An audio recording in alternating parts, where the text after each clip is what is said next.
Hi everyone, welcome to Eshwari వంటిల్లు vegetarian recipes. ఈరోజు మన వీడియోలో ఆనియన్ రైతా అంటే ఉల్లిపాయ పెరుగు పచ్చడి.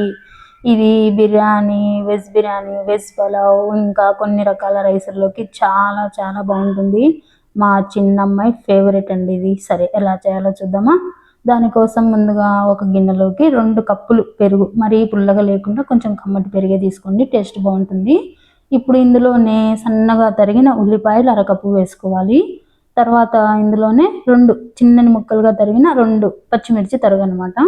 తర్వాత సన్నగా తరిగిన కొత్తిమీర పావు కప్పు వేసుకోవాలి. తర్వాత 1 స్పూన్ ఉప్పు కూడా వేయాలి. తర్వాత ఇందులోనే జీలకర్రను వేయించి చేసిన జీలకర్ర పొడి 1/2 స్పూన్ వేసుకోవాలన్నమాట. ఇప్పుడు అన్నీ వేసిన తర్వాత అంతా బాగా కలిసే విధంగా కలుపుకోవాలి మనము. ఇలా చూడండి, ఇలా వీడియోలో చూపించిన విధంగా బాగా కలపాలి. మా ఇంట్లో 2 అమ్మాయిలకైతే చాలా చాలా ఇష్టం అండి ఇది. భలే ఇష్టంగా తింటారనమాట. చూడండి, ఇలా కలిపిన తర్వాత సర్వ్ చేసుకోవడమే. మీకు నచ్చిన విధంగా వెజ్ పులావ్, వెజ్ బిర్యానీ, జీరా రైస్, టమాటో రైస్, ఇలా ఎందులోకైనా సర్వ్ చేసుకోవచ్చు. నేనైతే ఇక్కడ టమాటో రైస్తో సర్వ్ చేస్తున్నానండి.